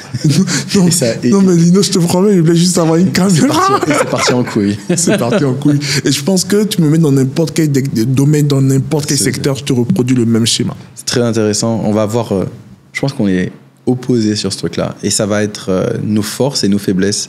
Où là, moi, je vais être hyper théorique. Ah ouais? Je vais tout calculer, tout est planifié, tout est prédit, comment ça va être exactement, mais je fais pas. Ah oui. Derrière, je dis, bon, maintenant, qui veut faire? Les gars, j'ai tout fait, qui veut faire? T'as déjà la stratégie, la conception, qui veut exécuter? Qui veut l'exécuter? Et il y en a d'autres, tu vois, ils sont comme, non, moi, je m'en fous, je fonce, je fais, et je verrai après. Oui, ça, c'est moi, ça. Moi, c'est ma mère aussi. C'est pour ça que j'ai souvent, avec ma mère, on a cette complémentarité où elle part en couille. Je dis, mais t'es folle de te lancer ça sans avoir tout prédit. Cette forte personnalité-là aussi définit en fait la carrière de l'entrepreneur, tu penses, n'est-ce pas? Je pense, oui, le type, bien sûr. Ça nous forme à comment on voit les choses, comment on s'entoure aussi des autres, qu'est-ce qu'on valorise chez les autres aussi. Moi, tu vois, je vais valoriser énormément la liberté. Je vais être quelqu'un qui valorise la prise d'initiative de la personne. Je déteste aller chercher les gens. Je déteste courir après parce que j'ai d'autres idées à penser. Moi, je ne suis pas là pour courir après toi et m'assurer que tu fais bien tout ce qui est fait. J'ai déjà fait, tout est là. Applique. Là, je cherche. Donc, moi, j'apprécie les cuisiniers hyper compétents qui sont capables de se dépasser pour faire exactement comment ils font confiance au chef. Et si tu fais... Mais du coup, voilà, je suis un chef fainéant qui théorise beaucoup, qui écrit des livres, qui fabrique tout et qui dit aux gens, ben voilà, maintenant, faites-vous plaisir. Montrez-moi que j'avais raison. Et... Après, il y a des gens qui sont nés comme ça. Ouais. Je crois qu'il y a aussi l'éducation des parents qui joue beaucoup, tu vois ce que je veux dire. J'avais lu un livre dessus où on disait en fait qu'il y avait... En tout cas, c'était 2 filles scandinaves qui ont été élevées avec un papa qui adorait jouer aux échecs et qui, au fil du temps, en fait, il en a fait des monstres, quoi. Je crois que même déjà à 11 ans, il est né avec gagné un grand concours d'échecs, etc., qui avait gagné des gens, tout ça. Mais en fait, là où je veux en venir, c'est que c'est vraiment l'éducation aussi qui définit certaines personnes, tu vois ce que je veux dire. Ouais, c'est que l'éducation. Moi, en tout cas, l'éducation, oui, l'éducation, mais globale, que l'éducation de l'école, des amis, de la famille, la culture, le pays, c'est tout ça qui nous définit. Et nos gènes. Nos gènes, il y a un philosophe, Carl Jung, que j'ai découvert cette année, qui a été assez important pour moi, qui a donné une forme de sens à l'inconscient, qui m'a permis de prendre en compte dans ma vie mon inconscient. Que, pour moi... dont j'ignorais un petit peu, je savais qu'on fait beaucoup de choses sans savoir pourquoi on les fait. La plupart des choses qu'on fait, tu sais pas pourquoi tu les fais. Alors tu penses savoir. Tu penses que, quand je te dis pourquoi tu fais ce travail, tu me réponds parce que tu as envie de gagner de l'argent, que tu as répondu à la question. Mais non. Tu as juste Est-ce qu'il t'a juste répondu à un palier? Mais je te dis, pourquoi tu veux gagner de l'argent? Et là, je te dis, parce que j'ai envie d'être heureux. Pourquoi t'as envie d'être heureux? T'as envie d'être heureux, oui. Et qu'est-ce que tu veux dire par là? Est-ce que c'est vraiment... Donc, si je te donnais une pilule qui te donne du bonheur, est-ce que tu arrêterais tout? C'est le but de ta vie? C'est que ça? Donc, c'est des pourquoi comme ça. C'est fort, ça. Que je passe parfois, arrive d'aller deep, d'aller loin. Et donc, je te donne un exemple d'une introspection que j'ai faite, comme ça, c'est plus concret, sur justement, pourquoi est-ce que j'ai autant cette pulsion à vouloir transmettre? Qu'est-ce que je gagne à ça? Qu'est-ce qui se passe en moi? Pourquoi est-ce que on me demande pas mon aide et je suis toujours là à vouloir envoyer des liens, regarde, il faut que tu regardes ça, à essayer d'améliorer les gens. Et tu pourrais dire, parce que au début, je me dis, mais je suis bloqué. C'est-à-dire que comme ça, je peux pas aller plus loin dans la réponse. Je peux fantasmer, je peux dire plein de trucs. Oh, peut-être que c'est que je sais pas. Tu vois, j'arrive à je sais pas. Et donc, tu fais une introspection, une forme de méditation un petit peu spirituelle, etc. C'est un très bel exercice. Avec une forme de rêve éveillé où tu as des images qui apparaissent, des pensées qui apparaissent. Oui. Et tu sais pas pourquoi, tu les laisses arriver. Elles arrivent et tu les observes, tu dis OK. Et tu peux discuter un petit peu avec ces images. Et une forme de... Et là, à ce moment-là, ce jour-là où je le fais, je me trouve projeté dans mon enfance. Je me trouve projeté avec moi et mon frère et ma sœur, en train de les aider, de venir leur dire, je vais faire vos devoirs pour vous, comme ça on va jouer ensemble. Ah ouais, t'as déjà fait ça? Je fais ça tout le temps. Je faisais mes devoirs en 2 secondes, je leur prenais leurs devoirs, je le faisais aussi rapidement, et j'y venais, comme ça on va jouer. Et ça, c'était pas trop ce que tu fais. Mais tu vois, et cette image, elle vient en moi. Et c'est pas moi qui, tu vois, je l'ai pas... Elle apparaît quand je pose la question. Je suis pas allé me dire, tiens, je vais chercher dans mon... Non. Il dit, OK. Donc, de là, et je sens que maintenant, je peux revoir qu'est-ce qui se passait à ce moment-là. À ce moment-là, c'était une forme de solitude qu'il y avait, où je suis tout seul, j'ai fini tout ce que j'avais à faire, parce que je suis allé trop vite, et je suis tout seul et j'attends que les autres finissent dans la classe, que mon frère et ma sœur finissent leurs devoirs, leurs difficultés. Et je dis, mais je suis tout seul. Et il y a cette forme de cette solitude qui naît, qui dit, mais en fait, ce que je te dis aujourd'hui, quand je te parle de ma volonté de transmettre et d'élever les autres, ça cache derrière au plus profond un besoin de ne pas être seul. Tu vois, au plus profond de moi, c'est une envie d'être entouré, d'être avec des personnes avec qui je peux jouer, qui ont dépassé les bases, qui sont plus dans la galère, qui ont déjà passé des frontières, qui peuvent maintenant, qui savent jouer, avec qui on va pouvoir avoir un challenge, qui vont me challenger, oui. Qui vont me dire, mais si je reste seul dans ma connaissance, à qui je parle? Tu aimes te challenger souvent? J'adore me challenger. J'adore. Ça va être à travers le sport, à travers les jeux vidéo, j'adore le challenge. Mais pour qu'il y ait un challenge, il faut un adversaire. Il faut une personne qui ait le niveau. Il faut qu'il soit meilleur que moi. Au moins à l'égal. Parce que gagner quelqu'un qui ne s'y connaît pas. Qui ne s'y connaît pas, qu'est-ce que je gagne, moi? Rien. J'ai pas de plaisir à ça. Et c'est pas pour gagner l'autre que je le fais. J'ai pas de plaisir à m'élever. Pourquoi je continue de croître et de grandir s'il y a personne avec qui jouer? Tu vois? Ouais. Et donc s'il n'y a pas vraiment de concurrence non plus, c'est un peu le même principe aussi en marketing ou bien en... Il y a des entrepreneurs qui vivent aussi ce truc-là. J'avais une amie qui avait une pâtisserie, elle disait, elle venait d'Europe, elle avait travaillé, où là il y avait de la concurrence, et elle devait se dépasser tout le temps pour pouvoir avoir les pâtisseries les plus belles, les plus fortes. Et puis avec le temps, elle se dit, là il y a plus de concurrence, donc elle a perdu en compétences, elle a perdu en motivation à se développer. Mais c'est peut-être pas c'est peut-être pas le meilleur des exemples, parce que au fond, ça veut peut-être dire que les raisons pour lesquelles elle faisait ce qu'elle fait ne sont pas tant que ça liées à elle. En tout cas, sont liées sont là pour combler un manque. Et tu veux pas vivre une vie où ce que tu fais est là pour combler un manque. Parce que c'est là où tu te retrouves à être en réaction aux choses. Tu vis une vie réactive, où tu n'es pas quelqu'un qui crée, tu es quelqu'un qui réagit. Tu réagis à un manque, et donc tu fais quelque chose. Ça ne vient pas de toi, ça vient de l'extérieur. C'est quelque chose que tu veux combler, etc. On vit dans ce mensonge, d'une certaine façon, je l'appelle comme ça, et on ne se rend pas compte, en fait, que, voilà, on a, en fait, on s'accepte dans ce mensonge, tu vois ce que je veux dire. On n'accepte pas que, voilà, en fait, on ne le fait pas pour nous-mêmes, on veut le faire pour épater les autres. On ne veut même pas en parler, en vrai. La plupart des gens ne veulent pas en parler parce que ça peut tout casser. C'est fragile, hein, parfois, un ego ou une personne qui fait quelque chose. Parfois, ça tient à rien. Tu sais, il y a personne... Est-ce qu'on vainc tous les jours qu'elle a besoin de ça? Est-ce tous les jours que c'est important, que c'est comme ça qu'elle va être reconnue? Il y a une forme de vengeance parfois, il y a une forme de... Tu vois, et c'est fragile, en fait. Tu me rappelles, tu connais... Il y a un livre de Nassim Taleb qui s'appelle Le lit de Procuste. Non, je me suis senti fragile, Nassim Taleb. Ah oui, elle est pas mal par contre. J'ai pas pu tout lire, mais j'ai vu le début, c'était pas mal du tout. Et dans le lit de Procuste, en fait, c'est un recueil d'aphorismes. Vraiment, c'est super marrant, en fait, tu devrais lire. Et il y a une phrase où il expliquait, en fait, qu'il y a un monsieur qui rentre, en fait, dans un hôtel, qui descend d'avion, il rentre dans un hôtel, il se fait porter ses bagages par le majordome jusqu'à sa chambre. Et plus tard, il rentre dans sa chambre, il se met à soulever les haltères. Tu vois ce que je veux dire? Et en fait, pourquoi?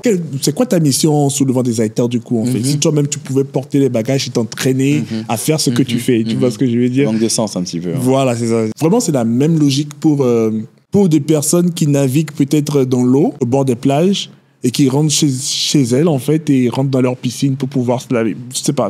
Je vois l'idée. C'est exactement... Mais ça vient surtout d'une inconscience de l'action. Ils ne savent pas vraiment ce qu'ils font. Finalement, tu le fais pourquoi? Voilà, c'est ça. Ils le font parce qu'il faut le faire ou sans réellement... Et c'est pour ça qu'après, il y a des actions qui sont ensuite incohérentes.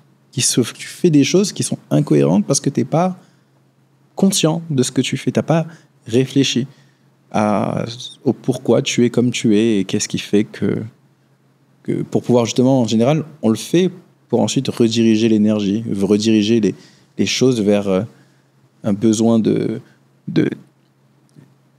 J'arrive dans une fin de journée, et puis une grosse envie de fumer. Genre, je dis, mais j'ai arrêté, ça fait un moment. Pourquoi j'ai cette envie? Qu'est-ce qui se passe? Je prends le temps d'y réfléchir, et puis je me dis, c'est vrai que t'es resté toute la journée à la maison, t'as rien fait, et puis peut-être que tu devrais sortir, courir, ou faire... Juste sors prendre l'air. Je sors prendre l'air, et puis je me parle en même temps. Et je vais à un moment euphorique, bizarre, où je suis en train de courir, j'ai pas pris de montre, j'ai pas pris de cardio. Avant, moi, je vais courir, je prends mon cardio, mon téléphone, mes écouteurs. Là, je suis pas sorti courir pour faire un record, pour enregistrer un temps, pour prendre soin de moi, pour perdre du poids ou pour m'entraîner. Je suis sorti courir parce que j'en ai senti le besoin. Je suis parti courir pour courir. Et ça... Sans accessoires, sans rien. Juste parce que je veux courir. De façon naturelle, et tu rentres chez toi. Sans savoir combien de kilomètres tu as fait. Parce que c'est pas le but. Je suis pas sorti courir un certain nombre. Je suis sorti parce que j'avais un besoin. Et ça, j'ai compris que c'était la clé de la vie la plus, la plus cohérente possible. C'est une vie dans laquelle tout ce que tu fais est une fin en soi. En fait, tu es en train de détruire, en fait, tous les besoins créés de Apple, par exemple, tu vois. Tout l'espoir. Où ils te disent, vous avez fait encore 100 pas, vous avez fait 200 pas, vous avez fait 300 pas. Des applications qui t'aident, en fait, à croire en toi et te dire que demain, tu peux encore faire mieux. C'est artificiel. C'est une forme de satisfaction qui est liée à quoi? Pourquoi c'est important pour toi d'avoir fait tes pas? Pourquoi c'est important? Tu vois, tu te dis, tu sais pas pourquoi c'est important. Tu le fais parce que c'est stylé, parce que ça te donne un feedback, tu as l'impression d'avancer, cette sensation de progrès. Mais tu sais pas, c'est artificiel. C'est juste c'est des paillettes qu'on t'a mis pour te faire croire que tu fais quelque chose, alors qu'il se passe rien, alors que tu comprends pas. Il y a le nofap. Tu es au courant, non? C'est le même concept. C'est-à-dire que l'idée, c'est de priver les gens d'assouvir un besoin pour que cette énergie soit dirigée vers d'autres. Parce que tu vas le forcer, ton corps en a besoin et il va trouver une façon de le faire parvenir. Tôt ou tard, ça revient, en fait. Tôt ou tard, ça revient. Mais le problème, c'est que les gens qui le font ne disent pas quand ça revient. Ouais, mais ils disent seulement qu'ils ont arrêté. Parce qu'ils ont juste... Le but, c'est pas d'arrêter pour arrêter. C'est arrêter pour pouvoir ressentir ce manque, ce besoin, et ne pas y céder jusqu'à ce que tu trouves une autre façon de le remplir. À travers de transmuter l'énergie que tu as vers autre chose. Comme je dis, à ce moment-là, le soir où je rentre chez moi, où je me sens frustré, fatigué, où j'ai envie de fumer, j'ai juste transmuté l'énergie vers la course, vers un autre besoin de me dépenser. Donc j'ai comme hacké, j'ai détourné l'attention vers autre chose qui répondait aux mêmes besoins, mais de manière beaucoup plus équilibrée, beaucoup plus moins tournée vers un objectif, juste pour la chose en soi. Je pense que l'espoir, c'est ce qui nous fait beaucoup de mal. L'espoir vis-à-vis du futur. Paradoxal, ça. Oui, parce que on nous fait croire que c'est bon. On nous endort avec cette idée. Mais la vérité, c'est que chaque fois que tu mets une position d'espoir, tu te prives du présent. Tu coupes, tu dévalorises le présent sous prétexte que le futur sera mieux. Tu fais une comparaison entre les deux. Et c'est cette comparaison qui te prive de l'instant présent. Qu'est-ce que tu aurais fait, toi? C'est-à-dire, si tu n'avais pas d'espoir. C'est ça, tu vis pour le moment. Tu vis pour ce que tu fais maintenant. L'espoir, ça va être quoi? Ça va être faire quelque chose pour quelqu'un en espérant que comme ça, cette personne va te donner quelque chose. En retour. En retour, que ça soit... Peu importe. Et quand tu le fais et que la personne ne te le donne pas, tu viens de nier une action. Tu viens de considérer que tu as fait des choses dans ta vie pour rien. Parce que tu as conditionné tes actions à un résultat. Growth mindset, c'est exactement cette idée. C'est de faire les choses pour elles-mêmes, peu importe le résultat. Donc ça veut dire qu'au lieu de finalement, quand je vends Kalyendi, que les gens apprécient ou pas, c'est pas la raison, ça ne devrait pas être la raison pour laquelle je le fais. Je devrais le faire parce que je pense que je fais bien, que je fais de mon mieux, que c'est exactement comme ça. Et derrière, sans espoir, c'est pas parce que les gens l'aiment pas que tout ce que j'ai fait n'a servi à rien. Ça a été juste, ok, je vais rediriger, transformer, mais ne pas... Ça marche dans beaucoup de choses, dans les relations amicales, dans le fait de donner, d'aider les gens. Comme tu dis, je veux aider la personne. On attend en retour quelque chose. Mais je veux rien attendre d'elle. Je ne veux rien de toi. Si tu me donnes, tant mieux. Si tu me donnes pas, je m'en fous. Parce que j'ai déjà trouvé ce que je suis venu chercher en le faisant. En te donnant. Dans le moment où je l'ai fait, à chaque instant où je le faisais, j'en profitais déjà. C'est-à-dire qu'à travers l'enseignement que je fais, je suis heureux. Je le fais pour le faire. Si demain tu me dis... C'est un peu les mêmes questions qu'on te pose quand on te dit s'il n'y avait pas d'argent, qu'est-ce que tu ferais? Mais j'ai une meilleure question qui est trop bien. Tu vas pouvoir répondre. Qu'est-ce que tu serais prêt à faire en étant certain que tu ne réussiras jamais? Qu'est-ce que je suis prêt à faire en étant certain que je ne réussirai jamais? À atteindre ce pourquoi tu le fais. En étant certain que je ne réussirai jamais? Voilà. C'est-à-dire que tu le fais juste pour le faire. Quelque chose qu'on te condamne à ne jamais réussir.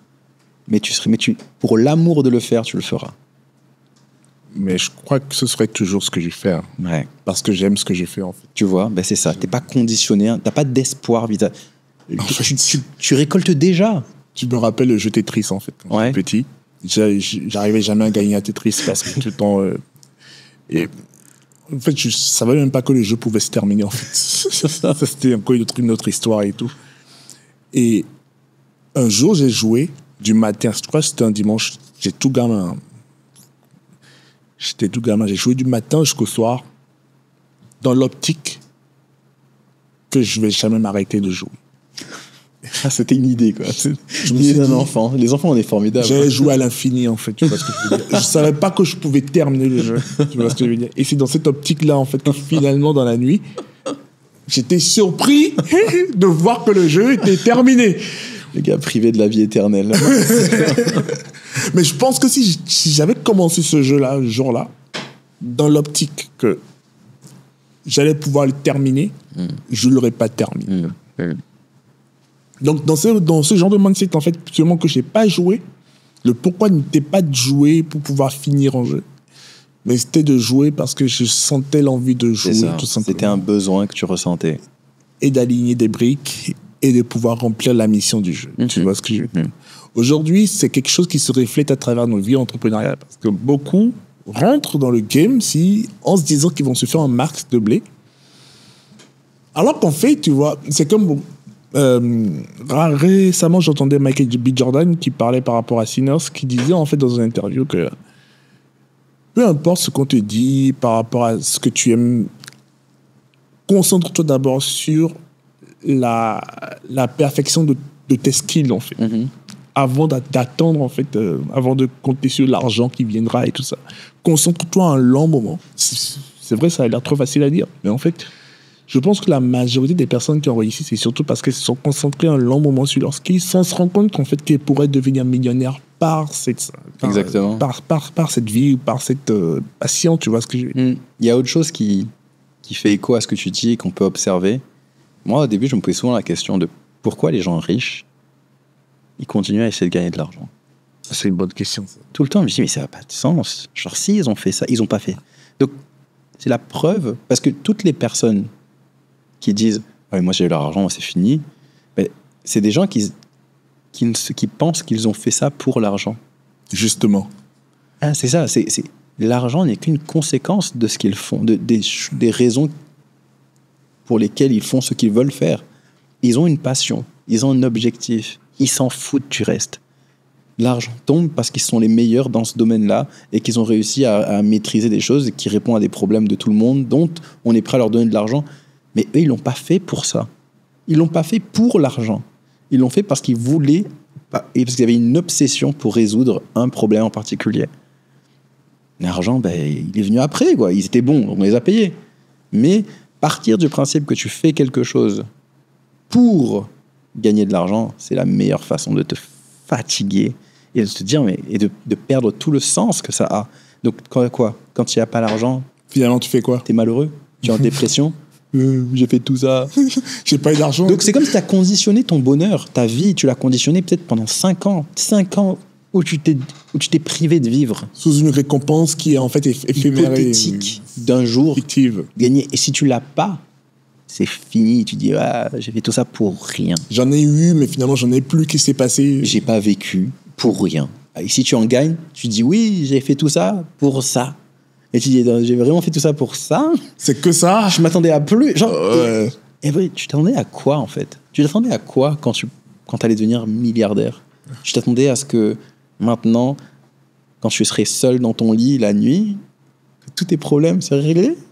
Après, je crois que, tu vois, j'ai goûté un peu de ce que tu dis là, dans le sens où je me suis dit, j'allais lancer un business pour me rendre autonome, pour pouvoir avoir ma liberté, mon indépendance financière. Et quand le business a commencé à marcher, j'ai gagné cette liberté-là, j'ai commencé à m'ennuyer. Il faut être un coiffeur, c'est ça? Et je te jure que c'est la pire des choses que je souhaite à quelqu'un. En tout cas... une crise de sens. C'est ça. Tu te lèves le matin, en fait, tu sens à tel point tu es inutile dans ce bas monde. Parce que, Claire, tu n'as presque plus rien à prouver puisque tu as lutté pour un objectif donné. Tu l'as eu, les gens te reconnaissent, les gens t'envient. Et c'est la pire des situations de n'avoir plus rien à prouver, en fait. Parce que, en fait, dans l'autre sens du terme, quoi. Parce qu'en fait, tu arrives à un niveau où tu es démotivé de tout. Puisque tu as gagné pourquoi tu as gagné ce trophée-là qui est en fait de l'argent, tu vois, pour avoir ce que tu veux et tout ça. Et cette période-là, je crois que à un moment, ça m'a dégoûté. Après, si tu n'as pas connu, c'est bien vrai, tu vas dire, ah oui, ça c'est toi, comment j'y arriverai, tu verras comment je vais m'enjailler et tout ça. Tu vas le faire. Tu vas t'enjailler, il n'y a pas de problème. Tu vas t'enjailler. Mais en fait, à un moment donné, tu vas te rendre compte que ta vie est vide de sens. Que l'enjaillement, c'est pas si ouf quand il n'y a pas de sens derrière. Et il y a tellement vide de sens, tu vois ce que je veux dire, c'est tellement vide de sens, quoi. Là, tu vas commencer à réfléchir vraiment à un concept, à un business qui va donner du sens à ta vie. Comment tu vas être utile? C'est ça. Et je pense que chaque entrepreneur, ce serait quand même bien que chaque entrepreneur passe, je crois que chaque entrepreneur quand même est quand même passé un temps soit peu par cette étape-là.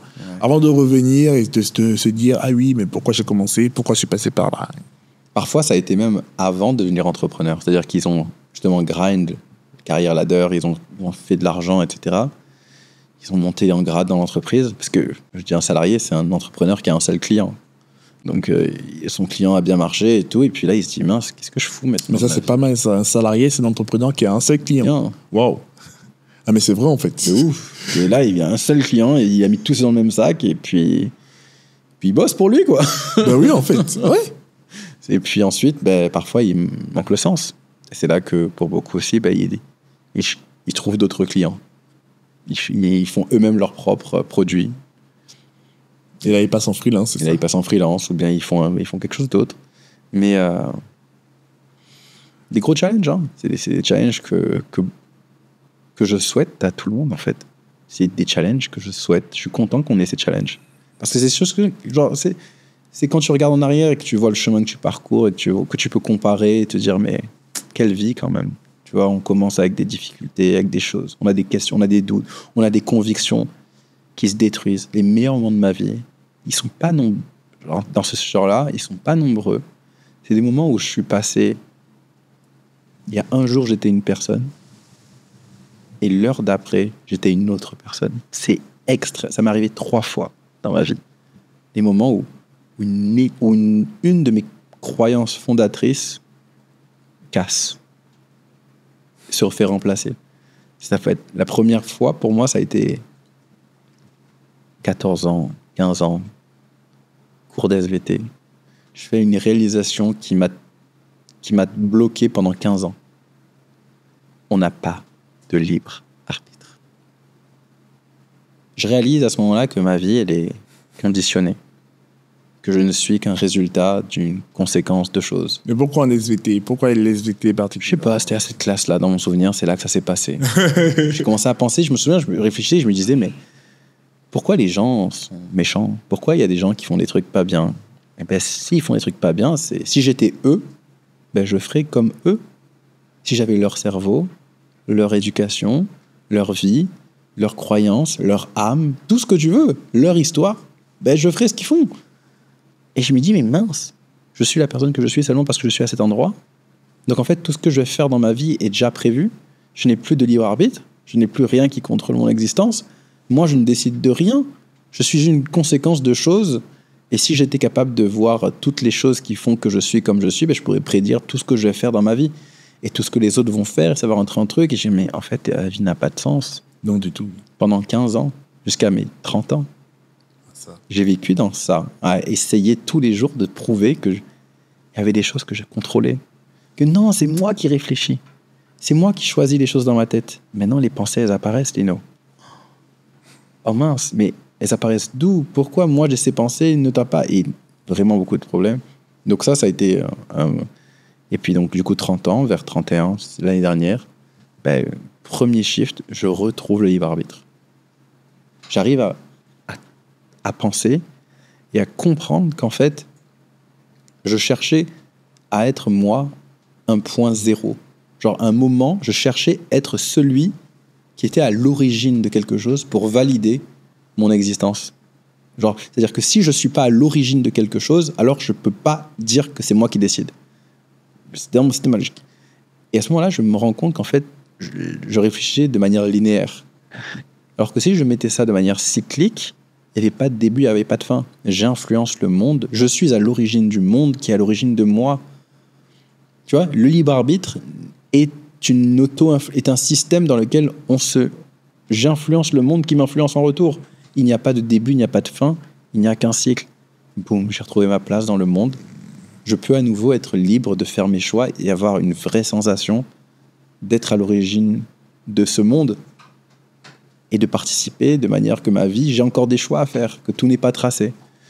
Est-ce que tu te retrouves quand tu te dis que, par exemple, ta marque, ton produit est peut-être le petit être vivant de ton petit monde, quelque chose dont tu es créateur, tu vois ce que je veux dire? Tu sais, je suis honnête avec toi, je suis pas un très bon parent.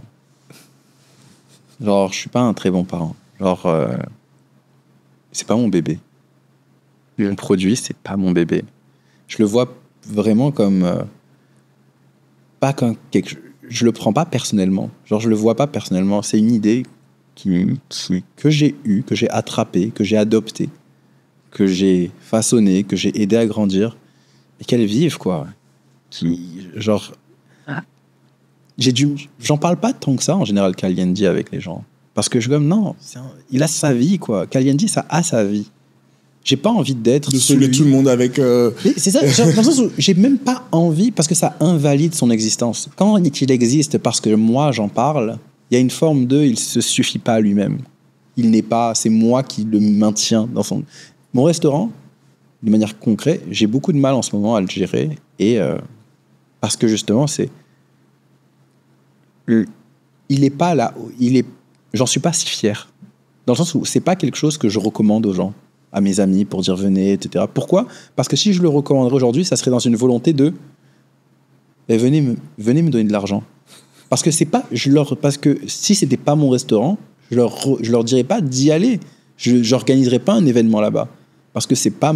Donc, je suis obligé ça me force à ne produire que des choses qui existent par elles-mêmes. J'ai le même sentiment avec mon média, par exemple. J'attends toujours qu'on me dise combien pour faire un article sur ton média, comment s'afficher dessus, comment annoncer dessus, tout ça. Je sais pas que j'en suis pas fier, mais j'aimerais bien le mettre encore à un niveau, tu vois, avant de pouvoir arriver à ce genre de, pour moi... d'autonomie ? Non, d'audace. D'audace.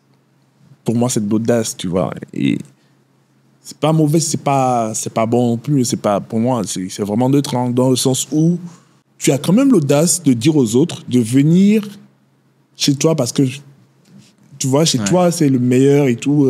Et c'est bien, en tant qu'entrepreneur, c'est le bon mindset, tu vois ce que je veux dire. Mais dans l'idée où tu te dis que tu peux faire mieux, il y a un peu de syndrome de l'imposteur injecté dans ça. Hein. C'est une alchimie. Ou une forte honnêteté. Et tu peux faire mieux. Oui, une forte honnêteté. Parce que quand quelque chose est bien, moi, je le recommande. Genre, c'est pas que ce soit moi ou quelqu'un d'autre. Quand quelque chose est bien, je vais dire aux gens. Parce que je veux que les gens vivent une expérience qui est agréable.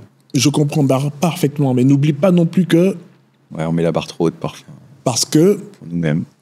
Ton succès se reflète à travers la médiocrité des autres. Tu vois ce que je veux dire. Et souvent, on ne se rend pas compte à quel point on sort du lot juste par des petits gestes. On sort du lot par des petits gestes de rien du tout qui font que ça change très vite. Et on se dit, mais quand même, on sort du lot un tout petit peu, quoi, par rapport à ce que tu vois sur le marché et tout ça. Et c'est partout. Hein. Même sur d'autres marchés, tu aurais pu être toi le plus médiocre, en fait. Tu vois ce que je veux dire. Pour que quelqu'un qui est sorti du lot, ça ne tient pas à grand-chose. Hein. Ça tient à être discipliné, à être honnête envers les gens, à être transparent, à être honnête envers soi-même. Ouais, à se donner à fond, du coup. Sa comptabilité, à être toujours dans le RD, tu vois, dans la RD, dans la recherche et développement, à vouloir progresser. C'est ça. En fait, pour moi, ça tient qu'à ces petites choses-là, tu vois ce que je veux dire, à savoir où est la place des choses, ranger les choses où il faut. Ne serait-ce que même quand tu te réveilles et tu déposes ta brosse à dents où tu l'avais vue, en fait, pour moi, c'est un gros pas. Tu vois ce que je veux dire. Pour moi, c'est pas dans les grandes stratégies, il faut trouver 3 caravanes pour pouvoir faire une tournée dans la vie. Non, c'est pas ça. C'est ça. Je pense que c'est moi ce que j'appelle la posture. Il faut trouver la bonne posture. Une posture, pour moi, ça résume tout ça. C'est l'état mental dans lequel tu dois être pour que les choses se passent d'une certaine façon.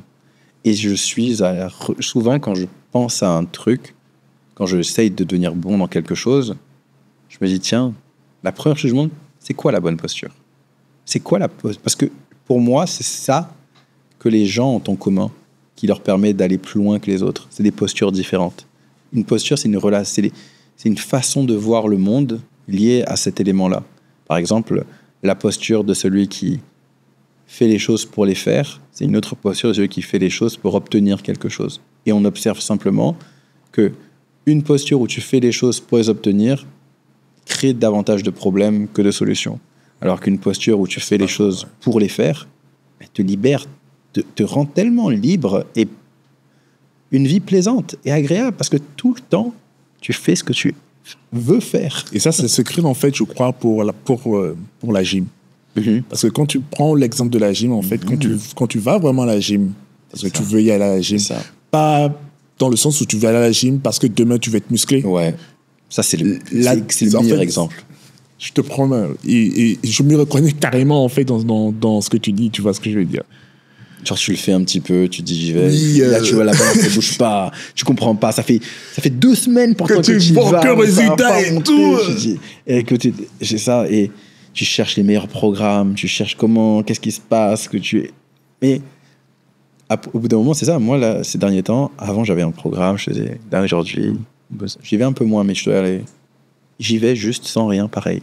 Mais parce que j'ai déjà acquis beaucoup de compétences techniques, d'exécution, je connais le muscle, je connais comment on fonctionne, etc. Donc je vais y aller sans rien et je me dis, tiens, quel muscle je veux sentir aujourd'hui ? Et je compte même pas Je le fais juste avec une vraie sensation intérieure, de dépassement, de déchirement. Je le fais pour le faire, pas pour un objectif, pas pour me fatiguer, pas pour avoir du muscle, pas pour être en santé.